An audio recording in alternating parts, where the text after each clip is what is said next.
All right, we are live. Welcome everyone to another live stream. This is going to be a fun one. Why did Allah create the devil? And I have another one lined up as well afterwards. Why did Allah create evil? So we got two bangers up ahead of us. And if you're new to this channel, if you want to interact with the live stream during this live stream, you have to be a subscriber. So subscribe to interact with the live stream. And as always, if you enjoy these type of videos, enjoy these live streams, leave a like, comment, and subscribe to join the community where we explore different religions and we just have fun looking at different religions and stuff like that. So this is going to be a good one. I'm looking forward to it. Is this something that Christianity and Islam both share? Is the fact that they believe that there is a literal devil or a literal Satan. And I'm just kind of curious now to see what Muslims have to say about how the devil or why the devil was created. So we're going to jump right into it because we got these two videos ahead of us, and I think it's going to be a fun evening for live streaming. So sit back, relax, and let's have some fun. Let's do this.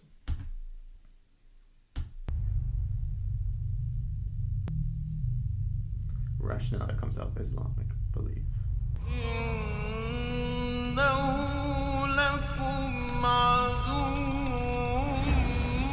Hey Salima, how you doing? I'm doing good. How about you? Who is this devil? Is he real? Or is it a figment of your imagination? Or is it just something in philosophy?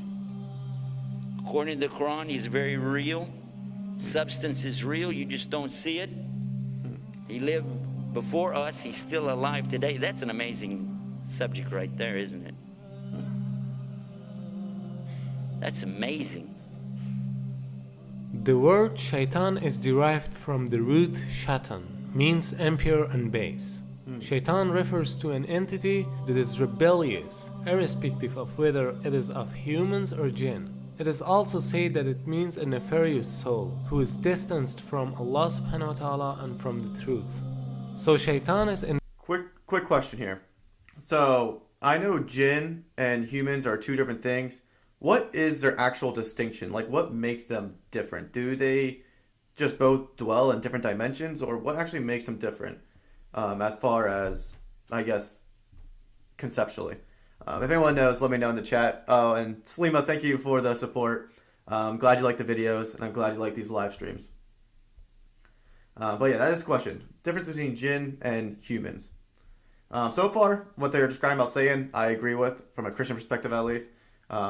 Rebellious, evil, has lived a lot longer than we have. So all those things I stand to be true in Christianity as well. In both forms, the jinn and the humans, as Allah subhanahu wa ta'ala says. Oh, there's a whole series of this? Interesting, I'll have to check it out sometime.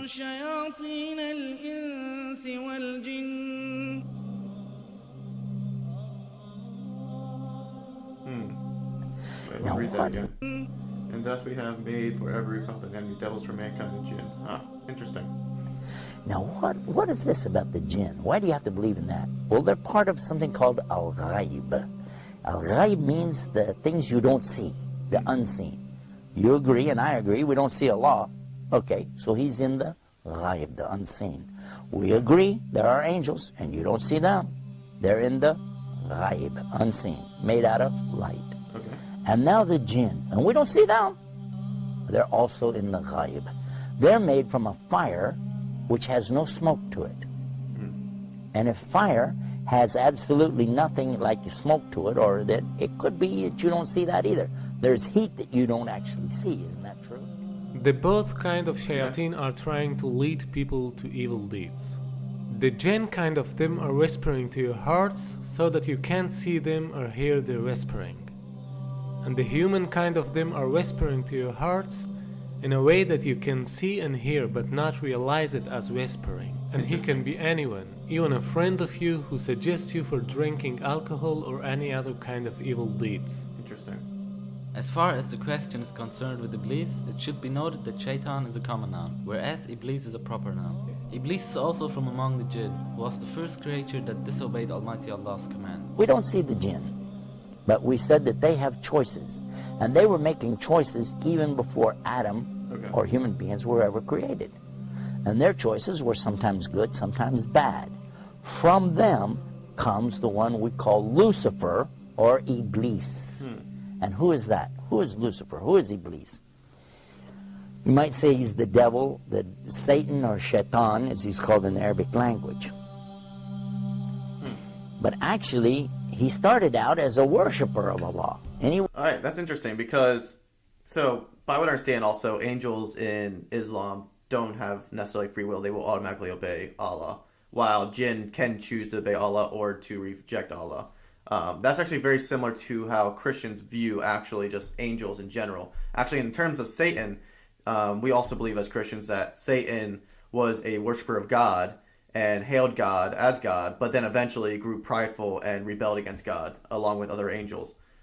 So that's a very similar belief in regard to what we believe about Satan and what Islam believes about Satan. He was worshiping and praying to Allah and extolling Allah to the extent that Allah raised him up to be even with the angels. Now remember, this guy Iblis is not an angel, but he was worshiping alongside of them because of his ibadah or worship, being so lovely, and Allah raised him up, you see. But then what happened? And this is an important story. So we'll digress from a moment from our beauties of Islam to go into this to get a concept here to understand a big mistake that some people make when they say that he's from the angels. Okay. Angels don't make mistakes. They do as they're commanded. Yeah, that's the difference. So when Allah created the best of his creation, what did he create? He created Adam, the human being. He created Adam from what? He created him from mud or clay. I want to show you what happened after Allah created Adam. Allah ordered all the angels, bow down. And all the angels did because they have to do as they're commanded, and they bowed down. Okay, interesting. All of them bowed, except Iblis. He didn't bow down. Now, if you read this in context, you understand that he was not an angel. But if you just read the words, all the angels bowed down except Iblis, you'll say, well, see, that means he was an angel. But otherwise, in the Quran, we find in other places that Allah said he wasn't an angel, but he was from the jinn. Okay, and he's created from a smokeless fire. And that's exactly what he said. You created Adam from mud, but I'm created from something better, from a smokeless fire. So I refuse to bow down. Why? Because I'm better than him. I am better than Adam, and I refuse to bow down to him. And by so doing, he disobeyed Allah. And whoever disobeys Allah, he's in trouble. But especially... Okay, now this, I think the one thing that would be kind of confusing to me is why was Allah commanding all the other creatures to bow down to the human beings? I mean, obviously it's saying that human beings are greater or better than these other creatures, and that's some sort of respect, I guess. But obviously they're not, I'm assuming they're not worshiping Adam because only worship goes to Allah, so I'm just curious what the bowing down resembles. Is it just a sign of respect? Is that all it is? Maybe I'm just culturally uneducated on this topic. I'm just kind of curious if you'll let me know in the chat or something. If he does it out of his arrogance and his pride, I refuse to obey because, I know better. Actually, it's also right there, that pride, this idea of pride and Satan rebelling against God because of his pride. That's exactly what we believe also in Christianity about Satan. He rebelled against God because of his pride, and he thought he was better or could do better than God. This way, he put himself in the worst possible condition with Allah. Allah condemned him to hell forever. And he said, I don't even care. Just let me take him, meaning Adam, and his children along with me to hell. What? For what? Because of this thing called pride or arrogance. Kibr in the Arabic language. And what is kibr? And kibr is something comes from kabara. Kabara is the root of the word akbar. And only Allah is akbar. Allah is greater and greater and greater than anything. But a human being has no right in front of Allah or anything it's created. The jinn, the angels, nothing have the right to come in front of Allah like this and say, who am I? I'm this, I'm that. No, Allah gave you a commandment. You do it. Now the important point is that everyone thinks that it is because of shaitan that we commit sins. That's why they're asking some questions like, why Allah created shaitan? Or why Allah didn't finish shaitan so that we wouldn't commit sins. Here's a misunderstanding. Shaitan cannot do anything more than whispering. To make it more clear, let's ask a question. Before Iblis became shaitan, there was no other shaitan, right? So who told Iblis to disobey Almighty Allah's command? Here's the point. There was no shaitan before him. He did it because of his nafs.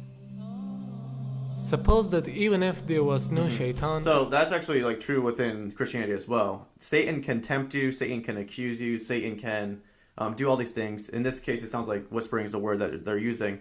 But he can't actually make you sin. As a human being, you still choose to sin. So that's another similarity there. It actually seems like, to a certain extent, maybe not the story itself, but to a certain extent, there seems to be some similarity between Islam and Christianity among some of their beliefs about Satan, which is kind of interesting to me. still we'd have nafs, so we'd commit sins. Because this world is a test for the mankind and the jinn kind. Now, same as the case with Iblis, he's also in this test because he is a jinn and he has nafs. So Allah What's subhanahu wa nafs? ta'ala didn't create him as shaitan. Rather, he That just himself free will. chose to be shaitan. Not only Iblis, but all the other shayateen are choosing to be shaitan by disobeying Almighty Allah's order. Interesting. Now, what happened next? Well, that's when Allah told Adam that he could have anything that he wanted in all of the paradise. Go ahead, enjoy. But there's one tree, don't eat from it. Of course, you know what's going to happen. And the devil came to him and to Eve and got them to eat from that tree. And they were cast down because of that. But Allah knew from the beginning they would eat from it. That's why Allah put it there. Because this life, and this is the whole reason for me telling you this story, so you can get this one beauty of Islam, to understand this one thing. This life is nothing more than a test. The obvious point is that Iblis was the first of all shayateen. Therefore, he is the leader of them. And all shayateen are tools for this. That story of Satan tempting Adam and Eve to eat the fruit happens in Christianity as well, where Satan or the serpent tempts Adam and Eve to eat the fruit and disobey God. And then they fall into sin, and then sin enters into the world, and so forth and so on. Seems like there's, again, more overlap there, which is interesting. test, even though they are also giving test.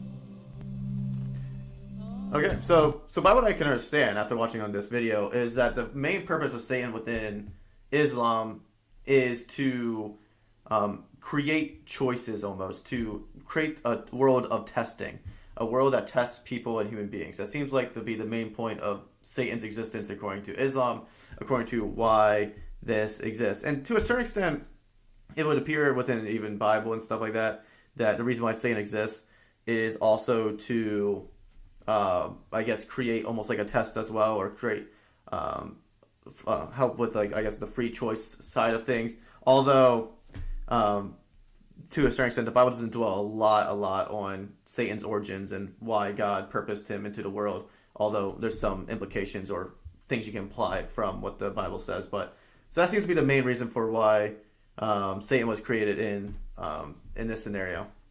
But I was also curious, as I was looking at looking up why did Allah create the devil, I came across this video as well. Why did Allah create evil? And I was just curious to see what the Quran has to say about this and what Muslims believe about evil. So we're going to hop into this video right next. Let's see if there's anything in the comments before I do that, though. If the jinn could always choose to do what they wanted, what's the significance of him not bowing? Had no one disobeyed in front of Allah before? I don't know. I mean, so if the jinn could always choose to do what they wanted, what's the significance of him not bowing? I think by what I understand, by watching the video, it seemed like Satan was the first person to disobey Allah. I mean, in Christian theology, it would almost appear the same way, that Satan was one of the first beings to disobey God. So that would seem to be kind of like the first one, I think. But I want to know for sure. I would want someone to double check me on that one. Yeah, it's also, as Salima says, also a test from Almighty God. Yeah, it seems like there's a lot of tests from God within the creation of devil and evil and all these things. All right, so let's move into this next video. I think it's going to be interesting. Why did Allah create evil? I'm curious if there's going to be as much overlap here as it was with the last video between Christianity and Islam. Seems like there's actually quite a bit of overlap, although there are some minor differences between the two. Allah subhanahu wa ta'ala tells us in the Quran about other creations beside us. He tells us that he created the malaika, the angels, first. And these malaika or angels are created from pure light, which explains why you can't see them. Nobody sees light. You can only see what light reflects off of. He tells us that he created the jinn, and the jinn were before us, the jinn were not angels, but rather they were made from a smokeless fire. The difference between the jinn and the angels is something called free choice. Okay. The nature of the jinn was that they could make choices. I'm still kind of curious, what's the significance of a smokeless fire? I mean, I guess that just explains why we can't see them, is because they're just a ball of energy, I guess. But, like, I just think that's kind of interesting, a smokeless fire. I'm still trying to envision in my head what that looks like, but it just sounds like, it's just an interesting concept. But anyway, that's just a kind of a side thought. Give them opportunities, and then let jinn them have free make their will, own angels don't. choices. Allah tells us in the Quran that there was one, Iblis, from the jinn. By the way, he used to worship Allah, you know that. He used to worship Allah exactly when the sun comes up, when it's first a little ball out there on the horizon, when it's straight overhead, and when the sun is sinking down, just when it makes a ball on the other side, those 3 times. And that's the 3 forbidden times for us, isn't it? Yeah.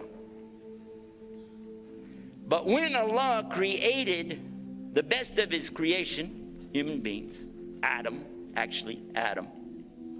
he commanded all of creation, bow down, for I have created the best of my creation. And all creation obeyed Allah and bowed down, illa Iblis, except for Iblis. Because of what? What was the word that Allah used in Quran? Because of his what? His what? Kibr. His kibr. And what is the problem with kibr? Kibr from the root kabara. There's another word that comes from this same root, akbar. And who is akbar? Allah subhanahu wa ta'ala. Allahu akbar. Allahu akbar. So whenever a person stands up and says, well, I want Okay, that explains a lot. I've seen before Allah Akbar written in different places. I never knew what the Akbar part was, but now I get it. Now it I makes want sense. some of that for me. Doesn't work. Allah does not accept any partners, no associates. There are no gods beside God.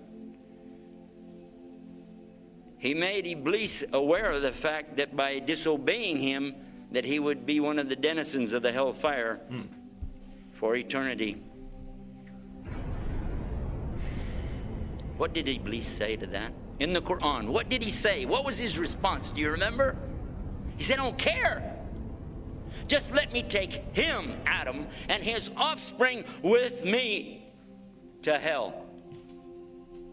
Did he do that? Was that his idea? And Allah told us in the Quran.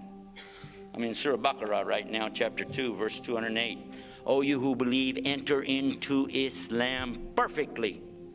Do not follow the footsteps of the shaitan. Verily, So is he in hell right now? A plain Or is he and wandering around the open earth, tempting enemy. people until the end times of judgment, then go to hell?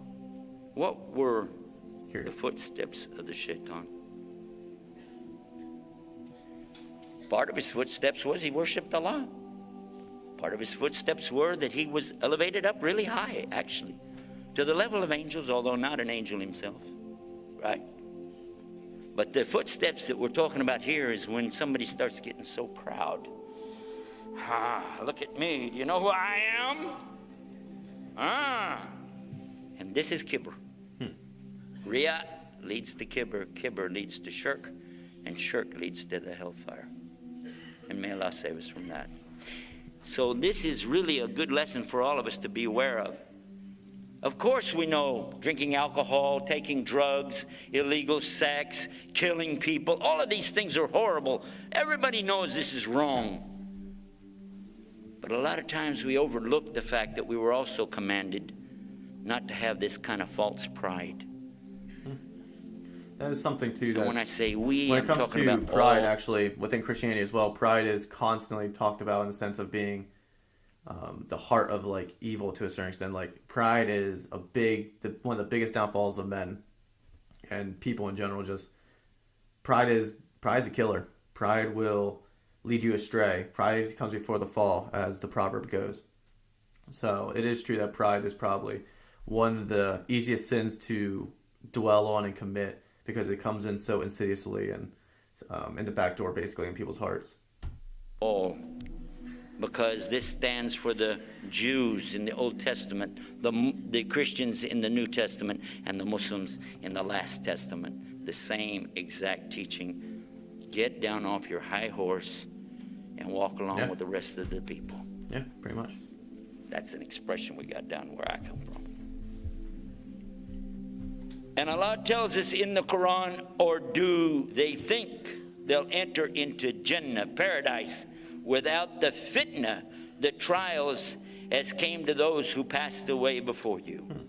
They were afflicted with severe poverty and ailments, and were so shaken that even the messenger and those who believed along with him said, when will come the help of Allah? Yes, certainly the help of Allah is near. In chapter 29, the very beginning, do the human beings think they're going to be left alone on saying we believe and they won't be tested? And for sure, Allah is going to test them just as He tested those before. To do what? And He said it. To show the truthful of those that are true and the liars in their falsehood. You know, that's actually kind of interesting. So, like, within Christianity, there's almost a similar concept. So, in the New Testament, when Jesus says, if you choose to follow me, there's going to be, like, many tests and trials. Life is not going to be easy. He actually says, pick up your cross and follow me. This whole idea of, like, if they hated me, they're going to hate you. You're going to be tested. So, like, it is kind of interesting within Christianity. There's this idea, if you become a Christian, you're going to be constantly faced with temptation, trials, persecution. People are going to hate you, all that stuff. And it seems like there's a similar sort of concept here where, like, if you become a Muslim, Allah is going to test you a lot as well. And life's not going to just come easy because you're a believer now. Actually, it's going to come with trials of tests to see if your faith is true and genuine in that regard. What is shaitan to us? He is a test. The Prophet Muhammad sallallahu alaihi wasallam told us that every one of us, when we're born, there's a qareen, which means an intimate, a close one, attached to you like your jugular vein. That shaitan is a part of your test. Oh, so you get assigned... Wait, so does that mean you get assigned a personal, like, jinn, almost like devil-like figure as a human being? That's intriguing. Like, I'm going to go back a little bit. I just want to see if I heard that right. Of us, when we're born, there's a qareen, which means an intimate, a close one, attached to you like your jugular vein. So the moment you're born, that shaitan is a part of your test. You get a shaitan. That's fascinating. Why when we go through life... Are the shaitan that are, like, assigned to you, like, were they created by Allah to be evil? Or were they past jinn who chose evil and have no hope, basically, and now they're being assigned to tempt individual human beings? I'm just kind of trying to figure out what that looks like in my head. There's always somebody there trying to mess up the good things that we're trying to do, isn't it? Somebody always telling you, like, even you did a good deed, you want to give some charity, and somebody saying, you know, you should show that off a little bit. Let people know what you're doing, right? Any good deed, mess it up for you. And certainly help you with all the bad deeds. Who is this devil? Is he real? Or is it a figment of your imagination? Or is it just something in philosophy? According to the Quran, he's very real. Substance is real, you just don't see it. He lived before us, he's still alive today. That's an amazing subject right there, isn't it? Yeah. That's amazing. Yep. Sometimes I hear Muslims tell me, if I just had more knowledge, you know, more knowledge. How many times you heard that? If we just had more knowledge. I'd like to encourage all of us to have more knowledge, because definitely this is something important in Islam, but at the same time, do you think just knowledge by itself is going to save you? Is that going to be your salvation? Because wouldn't you think that the devil has got some knowledge by now? Actually, interestingly enough, as if you're talking about knowledge, in Christian faith, Satan has more knowledge than human beings do. Like, he has tons and tons of knowledge, extremely, incredibly brilliant, surpassing humans. So, like, knowledge doesn't save you whatsoever. Actually, normally the interesting thing about knowledge is that the smarter people think they are, the more prideful they become, and then the less wise they become, and then they fall into sin and all that stuff. So like, it's actually kind of interesting how knowledge can make people stumble and continue to live in sin because of that. So knowledge definitely doesn't save you. Now, within Islam versus Christianity, the way salvation is brought is different in that regard. After all, he was a witness to the creation of Adam himself, true or false? And he knows. I mean, he's been around. He's tried to mess up every single prophet. You heard Dr. David Milliken talking about Jesus being tempted by the devil. Yeah, he was. Right? Even the devil tried to bother Muhammad, and then finally Allah subhanahu wa ta'ala made his Qareen submit. But even then the shaitan kept trying to bother him, didn't he? Try to bother all the Muslims. Where did evil come from? Did you want to know that? A lot of people will tell you evil came from the devil. They said it. I heard a lot of people tell me that. Comes from the devil. But if it came from the devil, that means the devil has power. Does the devil have any power? If he does, that means that Allah's got competition. If Allah has competition, then there's a power split out there somewhere, and that means shirk. And we don't believe in that. So according to us, nobody created evil except Allah. Interesting. Allah created evil. How many think that's a mistake? Is that a mistake? Is that what I just said? Did Allah create evil, yes or no? We'll take a vote.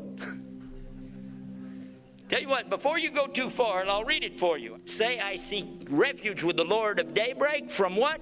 From the evil that he created. Interesting. As a test. Normally within Christian doctrine, we talk about how God created free will or free choice, giving human beings and creatures the ability to make choices whether to obey or disobey God. And if we choose to disobey God, sin enters into this world, or that is sin. And normally then we will say that God didn't actually create evil, but we chose to commit evil.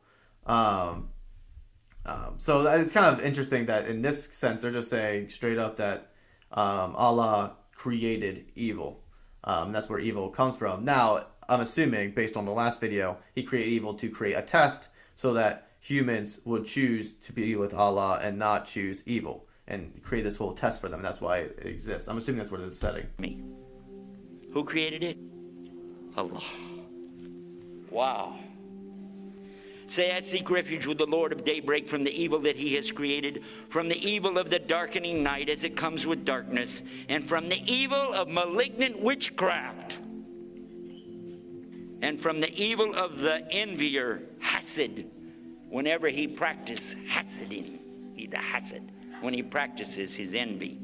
And by the way, that's a commandment in the Old Testament for the believers in the Bible. It's hey, like Ashley, the last how you commandment, doing? not to have envy. Same religion, sent by God to the people before. And then finally, the last surah of the Quran. Say, I seek refuge with the Lord of mankind, the King of mankind, the Ilah, the God of mankind, and from the evil of the whisperer, wiswas, who whispers evil into the hearts of mankind, who withdraws from whispering after he catches you with it, who whispers in the breasts of mankind, from the Jinn and mankind. Shaitan is from where? From both Jinn and men. So there are devils that we don't see, and some devils that we do see every day. Interesting. That's and interesting. Some of them we even voted for. Okay. This is very fascinating to me, because I think the one thing that's intrigues me always about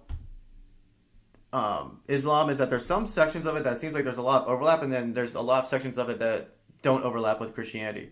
In regard to Satan, a lot of the beliefs about Satan, there's a lot of similarities there as far as him being a tempter, used to worshiping God, disobeying God, and then going down this whole line. The fact that evil exists is because humans made a free will choice to disobey God. Now, in the case of Islam here, it explicitly says, apparently in the Quran, that Allah created evil, and he created evil for the purpose of creating a test. While within Christianity, we'll say God created free will, and humans chose to sin against God.